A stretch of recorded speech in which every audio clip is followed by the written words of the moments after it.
the Lakers, or they're able to construct a great bench and some other role players. I think it's the Lakers' West to lose. It's interesting. I think you look at Denver. We've talked about it all the time. Continuity is big. We don't value that enough in this league. They're bringing everybody back who's been there for a couple of years now. When you look up the year before that as well, they know their system, they know their roles, everyone's bought in, and then the most important thing, list all those players up again. There's only one dude who was on an MVP ballot this year. Yep. It's the guy on Denver's Jokic. Yes. And so that's the big thing right there. You have a top 5 player basically this season. I also want to point out, as long as we have the list up, Paul Millsap, Denver making it official. Yep. They are picking him up with that $30 million. So, there you go. But I also like what Denver did. I mean, kind of mirroring the Warriors. Great strategic draft picks. They've got themselves in position, and now they're plugging themselves in with quality free agents. And continuity and chemistry is huge, which, mentioned everyone tried to. The thing was to beat the Warriors on paper. Everyone thought, okay, we get these big names on paper, will be great, but they don't know that chemistry is what got them through a lot of these wars. So the longer you can keep a talented team together, the more dividends it'll end up paying. And what can Michael Porter Jr. give them? That's what I think. Literally the tip and the name on the A huge wild card with that group. But as far as that comparison goes, I'm still taking Utah, because I wholeheartedly believe with Quinn Snyder in that system, with the piece they do have, you add Conley, I think Donovan Mitchell right now is ready to take a huge leap. And we saw it at times in the postseason the last couple of years, but I think he knows it's time for this team to win right now. And he's got the talent to take it to a whole different level. And I believe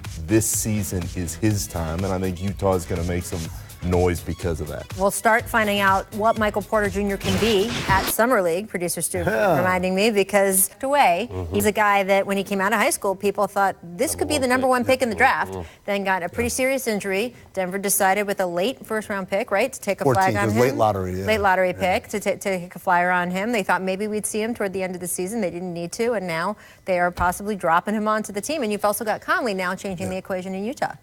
Look, I love Utah starting 5. My question is, they lost a lot of depth. They lost Korver, they lost Jay Crowder. So what are they going to do with their bench? This is a nice starting 5, but they got to be able. And then they lost Derek Favors, who was a huge asset, especially because Rudy Gobert the last 2 years has had injury problems. When he's out, you get to plug in Favors, who is a defensive, not as good as Gobert, but he's a great defensive big. Still double-double guy, too. And a double-double guy. So now you don't have him anymore. How do you overcome that kind of shaving of the depth? But they clearly, look, just money-wise, not player to player, but money-wise, they made the choice. Bojan Bogdanovic over Derek Favors. Sure.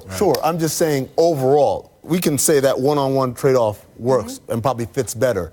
But when you take a step back and say, look at all the names they've lost, how do you replace that, right? Who's going to step up on the second unit? Whereas Denver, what we're talking about, those guys, Malik Beasley's still there, right? Solid. And, Monte Morris is still there. And so they've got a deep roster, and everyone knows their role. There's still going to be some adjustment in Utah. Mike Conley's new, Bogdanovic's new. They got to figure out their roles within that offense. Yeah. Well, I think what people don't understand is you want to see the big free agent name come to your team, and it's the star power and the Hollywood move, so to speak, even in other cities. But people have to realize, man, building your bench is very important because, as we saw, injuries are going to happen.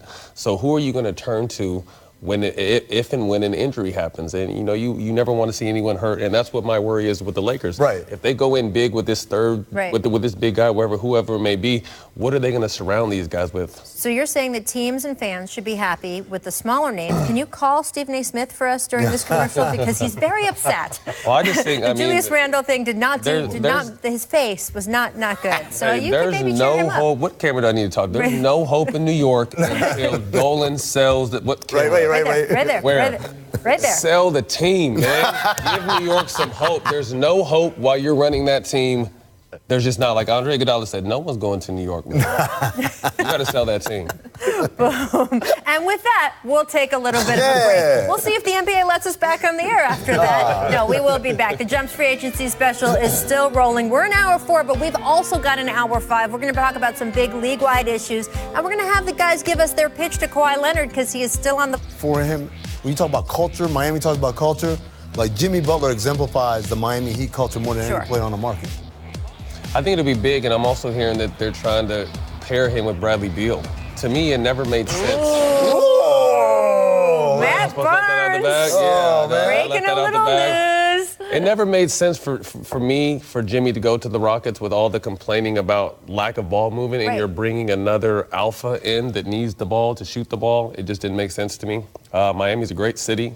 Maybe see if D-Wade wants to come out of retirement, get Bradley Beal, and see what happens. I like him in Miami much more than I like him in Houston. I'm not sure if producer Danny or producer Steve has the tweets, but it's funny you should mention that because, in fact, Jimmy Butler and Dwayne Wade have been chatting on Twitter about, maybe that possibility. Now, if you have seen Dwayne Wade chugging wine on the front of a yacht on Instagram this summer, you may know that Dwayne Wade is probably not but I back. can also, I've seen him at the Equinox in Woodland Hills next to me. Right. We've worked out together in the gym, so he may be chugging wine, but he's still working out. Still keeping in some shape. All right. I'm willing to put it out there that I do not think Dwayne Wade is coming back this next season. I'm going to go out on that limb, but it is very interesting to me about Bradley Beal, and of course, you're just saying, hey, that might be something they're thinking of. Washington has said over and over again, we're not going to trade Bradley Beal. Now, they said that about Otto Porter, and obviously Otto Porter no longer plays for them.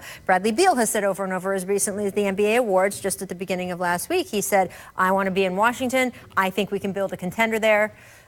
Bradley, I grew up in Washington, D.C. Oh, man. You might be waiting, I don't know, 35, 40 years? What are we on now? Anyway, it is interesting. He is certainly someone a lot of teams keep calling Washington, inquiring about. And I've asked about Jimmy Butler, too, and Nick, I want to get your take on this. Why would he be so eager to sign with the Heat, who is going to have to give up assets for him, right?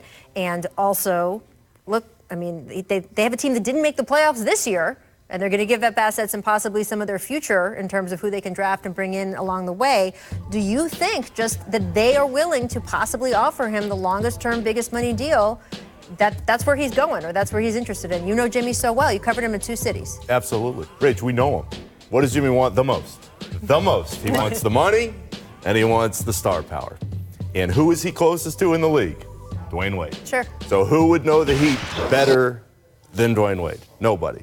So if Jimmy feels comfortable in that structure with Pat Riley and Spoelstra, and they know that he can be the guy, it makes a whole lot of sense. If Jimmy is confident that they can potentially land one more piece, as Matt outlined. That's the key. Jimmy wants the money and the fame, and he wants to be in a megawatt city, and Miami would check all those boxes for him. But also, it's an organization that's about the right thing. Think about all the things that Jimmy was not upset about, but rubbed him the wrong way in Minnesota. Oh, you could say upset. All right, he's upset about it, right? There was a lot of cursing. Wrong way. Like that's the stuff. A lot of cursing. It was a lot. It was a lot. I was there that day. There was a lot of cursing. It wasn't just that day. Also, it had gone on before that. But Miami's an organization that doesn't tolerate that kind of stuff, right? And so, just from a value perspective, like not like a value money value, but moral values.